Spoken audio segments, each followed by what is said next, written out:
দ্বিতীয় গেট নির্মাণে বাধা সরাতে বুলডোজার বদলাচ্ছে আরামবাগ মেডিকেল কলেজ। দীর্ঘদিনের অপেক্ষার অবসান, অবশেষে শুরু হলো আরামবাগের Prafulla Chandra Sen government medical college ও হাসপাতালের দ্বিতীয় গেট তৈরির কাজ। শনিবার বিডিও অফিসের উল্টো দিকের হাসপাতালের প্রাচীর ভেঙে নির্মাণ কাজের সূচনা করা হয়। এদিন সেখানে উপস্থিত ছিলেন আরামবাগের বিধায়ক হেমন্ত বাগ, মেডিকেল কলেজের অধ্যক্ষ ডাক্তার রমাপ্রসাদ রায় সহ হাসপাতালের অন্যান্য আধিকারিকরা।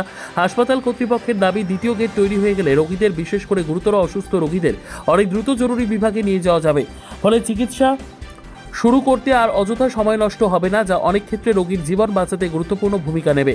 জানা গিয়েছে, বহুদিন ধরেই দ্বিতীয় গেট তৈরির দাবি উঠছিল। বিষয়টি নতুন প্রশাসনের নজরে আনার পর দ্রুত উদ্যোগ নেওয়া হয়। এখন সেই কাজ শুরু হওয়ায় খুশি হাসপাতাল কর্তৃপক্ষ, চিকিৎসক এবং সাধারণ মানুষ। দেখুন, আপনারা দেখতে পাচ্ছেন যে আরামবাগ মেডিকেল কলেজ অ্যান্ড হসপিটালের যে এমার্জেন্সি গেট আছে, সেই এমার্জেন্সি গেটের দীর্ঘদিনের সমস্যা, প্রায় 30-40 বছরের সমস্যা।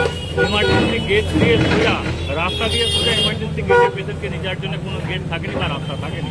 অর্থাৎ হসপিটালের জায়গা বেশ কিছু দোকানদার দিনের পর দিন দখল করে সেখানে ব্যবসা বাণিজ্য চালাচ্ছিল। সেই অবৈধ দোকান হসপিটালের নোটিশে এবং পিডব্লিউডির নোটিশে সেই পাঁচিল ভেঙে দেওয়া হয়েছে। পাঁচিল ভেঙে দিয়ে হসপিটালের যে পুরোনো যে এমার্জেন্সি হসপিটালের যে গেট, সেই এমার্জেন্সি গেটের সোজাসুজি বাইপাস রাস্তা আমরা তৈরি করছি, যাতে পেশেন্টকে সরাসরি রাস্তা থেকে ডাইরেক্ট এমার্জেন্সি গেটে গাড়ি ঢুকে যায়।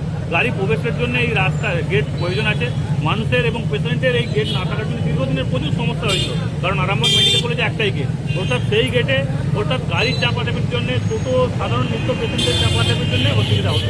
তাই আমরা সরাসরি পেশেন্টের সরাসরি এমার্জেন্সি গেটে ভর্তি করার জন্য এমার্জেন্সি গেট দিয়ে সোজা বিকল্প গেটের একটা রাস্তা তৈরি করি। কতদিনের মধ্যে কমপ্লিট হবে? এটা আজকে সবে মাত্র রাস্তা ক্লিয়ার করা হয়েছে। আগামী 1-1.5 মাসের মধ্যে আশা করছি এখানে এমার্জেন্সি যে গেট, সেই গেট আমরা তৈরি করতে পারি। এর আগে তো বহুবার এই অভিযোগ উঠেছিল যে গেটের সমস্যা। এই যে হসপিটালে টোটাল কটা গেট হতে পারে?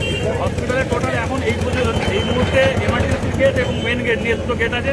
আমরা পরবর্তীকালে আরও একটা গেট করার চিন্তা ভাবনা নিয়েছি, যেটা আপনার করুণা মার্কেটের অপোজিটে যে রাস্তা আছে, সেই রাস্তা দিয়ে সোজা মেন রোড থেকে একদম হসপিটালে প্রবেশ করার জন্য বাইপাস হয়ে ওইখানে একটা গেট করার চিন্তা ভাবনা আছে। তবে সেটা ফিউচারে, ভবিষ্যতে। কিন্তু এখন আপাতত একটা গেট ছিল এবং এমার্জেন্সি নতুন একটা গেট আমরা নির্মাণের জন্য ব্যবস্থা করবো।